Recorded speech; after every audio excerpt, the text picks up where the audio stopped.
ರಾಜ್ಯ ರಾಜಕಾರಣದಲ್ಲಿ ವಾಲ್ಮೀಕಿ ಹಗರಣ ಭಾರೀ ಸಂಚಲನವನ್ನ ಸೃಷ್ಟಿಸಿದೆ. ಪ್ರಕರಣದಲ್ಲಿ ಮಾಜಿ ಸಚಿವ ನಾಗೇಂದ್ರ ಅವರನ್ನ ಇಡಿ ಬಲೆಗೆ ಕೆಡವಿದ್ರೆ ನಿಗಮದ ಅಧ್ಯಕ್ಷ ದದ್ದಲ್ ಅವರ ಭೂಗದ್ದಲ ಬಟ ಬಯಲಾಗ್ತಾ ಇದೆ. ಕೇವಲ ಇವರ ಬಣ್ಣ ಬಯಲಾಗಿರೋದು ಮಾತ್ರ ಅಲ್ಲ, ದದ್ದಲ್ ಹಾಗೂ ಅವರ ಸಂಬಂಧಿಕರಿಗೆ ಜಮೀನು ಮಾರಿರುವಂತಹ ಕುಟುಂಬದವರಿಗೂ ಕೂಡ ಇಡಿ ಶಾಕ್ ಕೊಟ್ಟಿದ್ದು, ಈಗ ಯಾರೆಲ್ಲ ಜಮೀನನ್ನ ಮಾರಿದಾರಲ್ಲ ಅಂತವರು ಕಣ್ಣೀರು ಹಾಕ್ತಾ ಇದ್ದಾರೆ. ನಮ್ಮ ಹೊಲ ಮಾರ್ಕೊಂಡು ನಾವೇನು ಕಳ್ರಲ್ಲ, ಅಳ್ಳೂರು ಜನ ನಮ್ಮನ್ನು ಸಿಗಾಕ್ಬಿಟ್ರು, ನಮ್ಮನ್ನು ಸಿಗಾಕ್ಬಿಟ್ರು. ಇಷ್ಟೇ ನೋಡಿ ಸಣ್ಣದಿದೆ ನಿನ್ನೆ.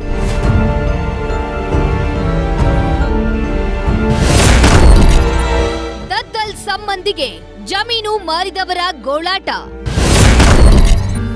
ಗೃಹ ಪ್ರವೇಶ ಸಂಭ್ರಮದಲ್ಲಿದ್ದೋರಿಗೆ ಇಡಿ ಶಾಕ್.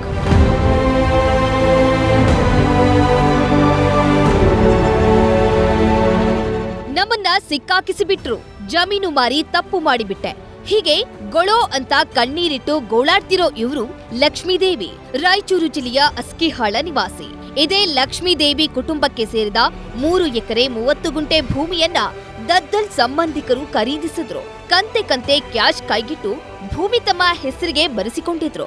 ದದ್ದಲ್ ಹಣದ ರಹಸ್ಯ ಕೆದಕ್ತಿರೋ ಇಡಿ ಲಕ್ಷ್ಮೀದೇವಿ ಮನೆ ಮೇಲೂ ರೇಡ್ ಮಾಡಿದ್ದು ಈಗ ಕುಟುಂಬ ಕಣ್ಣೀರಿಡ್ತದ. ಹಾಗಾದ್ರೆ ಏನಿದು ದದ್ದಲ್ ಭೂಗದ್ದಲದ ಕಾಸು ಮತ್ತು ಕಣ್ಣೀರಿನ ಕತೆ ಅಂತ ನೋಡೋದಾದ್ರೆ,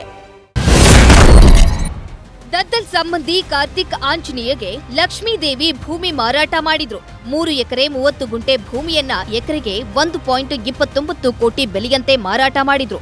ಜಮೀನು ಖರೀದಿಗೆ ದದ್ದಲ್ ಸಂಬಂಧಿ 25 ಲಕ್ಷದಂತೆ 3 ಚೆಕ್ 3 ಕೋಟಿ ಕ್ಯಾಶ್ ಕೊಟ್ಟಿದ್ದು, ವಾಲ್ಮೀಕಿ ಹಗರಣದ ದುಡ್ಡನ್ನೇ ಕೊಟ್ಟಿರುವ ಶಂಕೆ ವ್ಯಕ್ತವಾಗಿದೆ. ಈ ಹಣ ಬಂದ್ಮೇಲೆನೆ ಅಸ್ಕಿಹಾಳದ ಲಕ್ಷ್ಮೀದೇವಿ 2 ಮನೆ ಖರೀದಿ ಮಾಡಿದ್ರಂತೆ.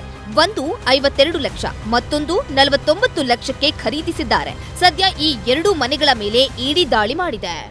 ಕಷ್ಟ ಅಂತ ಜಮೀನು ಮಾರಿ 2 ಮನೆ ಖರೀದಿಸಿದ್ದ ಕುಟುಂಬಕ್ಕೆ ಇಡಿ ಶಾಕ್ ಕೊಟ್ಟಿದೆ. ಸಂಪೂರ್ಣ ದಾಖಲೆ ನೀಡುವಂತೆ ವಾರ್ನ್ ಮಾಡಿದ್ದಾರಂತೆ. ಇದರಿಂದ ಕಂಗಾಲಾದ ಲಕ್ಷ್ಮೀದೇವಿ ನಮ್ಮನ್ನ ಸಿಕ್ಕಾಕಿಸಿದ್ರು ಅಂತ ಕಣ್ಣೀರು ಹಾಕಿದ್ದಾರೆ. ಯಾರ್ಯಾರ ತಪ್ಪಿಗೋ ನಮಗೆ ತೊಂದರೆಯಾಗಿದೆ, ಪಿತ್ರಾರ್ಜಿತ ಆಸ್ತಿ ಮಾರಿ ನಾವು ತಪ್ಪು ಮಾಡಿದ್ವಿ ಅಂತ ಅಳಲು ತೋಡಿಕೊಂಡಿದ್ದಾರೆ. ಜುಲೈ 18ಕ್ಕೆ ವಿಚಾರಣೆಗೆ ಹಾಜರಾಗುವಂತೆ ಇಡಿ ನೋಟಿಸ್ ಕೊಟ್ಟಿದೆ. ಇದರಿಂದ ಇಡೀ ಕುಟುಂಬವೇ ಕಂಗಾಲಾಗಿದೆ. ಹೊಲ ಹೆಂಗೆ ಮಾರಿದ್ದಾನೆ ಅಂತ ಕೇಳಿದ್ರು ಸರ್. ಅವರು ಯಾರು ಹಿಂಗೆ ಮಾರಿರಂದರೆ ಅಷ್ಟು ನನಗೆ ಗೊತ್ತಿಲ್ಲ. ಅವರು ಎಲ್ಲರೂ ಕೂಡಿ ಅವ್ರನ್ನ ಇವರು ಕರ್ಕೊಂಡು ಬಂದು ಮಾರ್ಸ್ಯಾರ ಸರ್ ಅಂತ ಹೇಳಿದೆ. ಹೇಳ್ಬಿಡು ನಮ್ಗೆ ನಿಜ ಹೇಳು ಅಂತ ನಮ್ಮನ್ನ ಜಗ್ಗಿ ಗಲಾಟೆ ಮಾಡಿದ್ರು ಸರ್. ಮಾಡಿದಾಗ ನೋಡಪ್ಪ, ನಮ್ಮದು ದೊಡ್ಡವರು ಪ್ರಾಪರ್ಟಿ, ನಮ್ಮ ಹೊಲ ಮಾರ್ಕೊಂಡು ನಾವೇನು ಕಳ್ರಲ್ಲ, ಅವರು ಕೊಟ್ಟಿದ್ದು ಸತ್ಯ, ನಾವು ತಗೊಂಡಿದ್ದು ಸತ್ಯ, ಅಂದರೆ ಪ್ರೂಫ್ ಇಲ್ಲ ನಮ್ಮಲ್ಲಿ. ಅದು ಒಂದೇ ಚೆಕ್ಕಿಂದಂದೇ ಪ್ರೂಫ್ ಕೊಟ್ಟಾರ ಅವರು, ಉಳಿದಿದ್ದು ರೊಕ್ಕ ಕೊಟ್ಟಾರ, ನಮ್ಮಲ್ಲಿ ಪ್ರೂಫ್ ಇಲ್ಲ. ಪ್ರೂಫ್ ಇಲ್ಲದಾಗ ನಮ್ಮನ್ನು ಸಿಗಾಕ್ತಾರಲ್ಲ ಸರ್ ಅವರು, ಅದು ಗೊತ್ತಿಲ್ಲ ನನಗೆ. ಅಳ್ಳೂರು ಜನ ನಮ್ಮನ್ನು ಸಿಗಾಕಿಬಿಟ್ರು. ಅವರು ಪ್ರೂಫ್ ಮೇಲೆ ಬಂದಾರ, ಆ ಕಡೆ ನಮ್ಮನ್ನು ಸಿಗಾಕ್ಬಿಟ್ರು ಅವರು. ಇಷ್ಟೇ ನೋಡಿ ಸಣ್ಣದಿದೆ ನಿನ್ನೆ. ಅವರೆಲ್ಲ ಬರ್ಕೊಂಡು ಹೋಗಿದ್ದಾರೆ. 18 ತಾರೀಕಿಗೆ ಬೆಂಗಳೂರಿಗೆ ಬಾ ಅಂತ ಹೇಳಿ ಹೋಗಿದ್ದಾರೆ. ಒಳಗೆ ಕುಂದಿಸ್ಕೊಂಡು ಬಾ ಇಲ್ಲಿ, ನೀವು ಇದು ಹೆಂಗೆ ಬಂತು, ಇದು ಹೊಲ ಮಾರಿ ನೀವು ನಿಮ್ಗೆ ಹೊಲ ಎಲ್ಲಿದು ಬಂತಂದರೆ ಅಮ್ಮ ಹೇಳಿದ್ರು ಸರ್. ಎಲ್ಲ ನಮ್ಮದು ನಮ್ಮ ಅಪ್ಪಂದು ಅಂತಂದು ನಮ್ಮ ಅಮ್ಮ ಹೇಳಿದ್ರು ಸರ್. ಈಗ ಸರ್ ನಮ್ಗೆ 18 ತಾರೀಕಿಗೆ ಬೆಂಗಳೂರು ಬರ್ರಿ ಅಂತ ಹೇಳೋರು ಸರ್.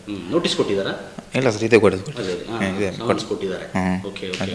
ಸರ್. ಇದು ಹೆಂಗಂದರೆ ಚೆಕ್ಗಳು ಕೊಟ್ಟಾರಲ್ಲ ಸರ್, ಇದು ಇನ್ನು ಬೇರೆ ಅಮೌಂಟ್ ಕೊಟ್ಟಾರಲ್ಲ ಸರ್, ಅದಕ್ಕೆ ಪ್ರೂಫ್ ಇಲ್ಲ ಸರ್ ನಮ್ಮದಲ್ಲಿ ಸರ್. ನಮ್ಗೆ ಅವರು ಕ್ಯಾಶ್ ಕೊಟ್ಟಿದ್ದು 3,20,00,000 ಕೊಟ್ಟಾರೆ ಸರ್, ಕ್ಯಾಶ್ ಕೊಟ್ಟು. ಹೌದು ಸರ್. ವಾಲ್ಮೀಕಿ ಹಗರಣ ನಡೆದ ಸಂದರ್ಭದಲ್ಲಿ ಜಮೀನು ಖರೀದಿ ಮಾಡಿದ್ದು ಭಾರೀ ಅನುಮಾನಕ್ಕೆ ಎಡೆ ಮಾಡಿಕೊಟ್ಟಿದೆ. ಭೂಮಿ ಖರೀದಿಸಿದ ದುಡ್ಡಿಗೆ ದದ್ದಲ್ ಲೆಕ್ಕ ಕೊಡ್ತಾರಾ ಅನ್ನೋದು ಒಂದು ಪ್ರಶ್ನೆ. ಇತ್ತ ತಮ್ಮ ಜಮೀನನ್ನೇ ಮಾರಿಕೊಂಡು ಇಡಿ ತನಿಖೆ ಮುಂದೆ ಕೂತಿರೋ ಕುಟುಂಬದ ಕಣ್ಣೀರಿನ ಕತೆ ಮತ್ತೊಂದು. ಬಗೆದಷ್ಟು ಬಯಲಾಗ್ತಿದೆ ದದ್ದಲ್ ಆಸ್ತಿ ಲೆಕ್ಕ. ಸಂಬಂಧಿಕರು ಮಗನ ಹೆಸರಲ್ಲಿ ಭೂಮಿ ಖರೀದಿ. ಇನ್ನು ಕಾಂಗ್ರೆಸ್ ಶಾಸಕ ಬಸನಗೌಡ ದದ್ದಲ್ ಬ್ರಹ್ಮಾಂಡ ಭ್ರಷ್ಟಾಚಾರ ಬಗೆದಷ್ಟು ಬಯಲಾಗ್ತಿದೆ. ಸಂಬಂಧಿಕರಷ್ಟೇ ಅಲ್ಲ, ಮಗನ ಹೆಸರಲ್ಲೂ ದದ್ದಲ್ ಆಸ್ತಿ ಮಾಡಿದ್ದಾರೆ. ರಾಯಚೂರಿನ ಸಿರವಾರ ತಾಲೂಕಿನ ಗಣಿದಿನ್ನಿ ಗ್ರಾಮದಲ್ಲಿ ಮೇ 22ರಂದು ದದ್ದಲ್ ಮಗ ತ್ರಿಶೂಲ್ ಹೆಸರಲ್ಲಿ 4.31 ಎಕರೆ ಖರೀದಿ ಮಾಡಿದ್ದರ ಬಗ್ಗೆ ನಿನ್ನೆಯಷ್ಟೇ ನ್ಯೂಸ್ 18 ಎಕ್ಸ್ಕ್ಲೂಸಿವ್ ಆಗಿ ದಾಖಲೆ ಸಮೇತ ಬಯಲಿಗೆಳೆದಿತ್ತು. ಇವತ್ತು ದದ್ದಲ್ ಖರೀದಿ ಮಾಡಿದ್ದ ಸ್ಥಳಕ್ಕೆ ನ್ಯೂಸ್ 18 ಭೇಟಿ ನೀಡಿದೆ. ದದ್ದಲ್ ಅವರು ತಮ್ಮ ಮಗನ ಹೆಸರಿನಲ್ಲಿ ಗಣದಿನಿ ಎನ್ನುವಂತಹ ಗ್ರಾಮದಲ್ಲಿ 4 ಎಕರೆ 31 ಗುಂಟೆ ಭೂಮಿಯನ್ನು ಖರೀದಿಸಿದ್ದಾರೆ ಎನ್ನುವಂತಹ ಆರೋಪ ಏನಿತ್ತು. ಅದಕ್ಕೆ ಸಂಬಂಧಿಸಿದಂತೆ ನಾವಿವತ್ತು ರಾಯಚೂರು ಜಿಲ್ಲೆಯ ಸಿರವಾರ ಪಟ್ಟಣದ ಪಕ್ಕದಲ್ಲಿರ್ತಕ್ಕಂತಹ ಈ ಒಂದು ಗಣದಿನಿ ಗ್ರಾಮದಲ್ಲಿ ದದ್ದಲ್ ಅವರು ತಮ್ಮ ಪುತ್ರನ ಹೆಸರಲ್ಲಿ ಖರೀದಿಸಿದಂತಹ ಈ ಒಂದು ಭೂಮಿಯಲ್ಲಿ ನಾವಿವತ್ತು ಇರ್ತಕ್ಕಂಥದ್ದು. ದೃಶ್ಯಗಳಲ್ಲಿ ನಾನು ನಿಮಗೆ ತೋರಿಸ್ತಾ ಇದ್ದೀನಿ. ಇದೇ ಆ ಭೂಮಿ.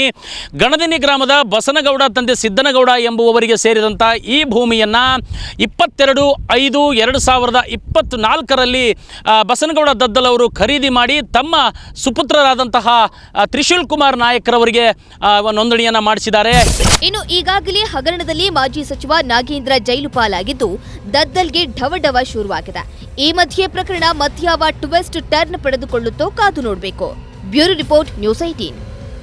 ಕನ್ನಡಿಗರ ನೆಚ್ಚಿನ ನ್ಯೂಸ್ 18 ಕನ್ನಡ ಈಗ ವಾಟ್ಸ್ಆಪ್ನಲ್ಲೂ ಲಭ್ಯ. ಕರ್ನಾಟಕ, ದೇಶ ವಿದೇಶಗಳ 360 ಡಿಗ್ರಿ ಸುದ್ದಿಯ ವಿವರಗಳನ್ನ ನಿಮ್ಮ ಕೈ ಬೆರಳುಗಳಲ್ಲೇ ಪಡಿಲಿಕ್ಕೆ ಈ QR ಕೋಡ್ ಅನ್ನ ಸ್ಕ್ಯಾನ್ ಮಾಡಿ, ನಮ್ಮ ಚಾನಲ್ ಫಾಲೋ ಮಾಡಿ, ನೋಟಿಫಿಕೇಶನ್ ಆನ್ ಮಾಡಿ.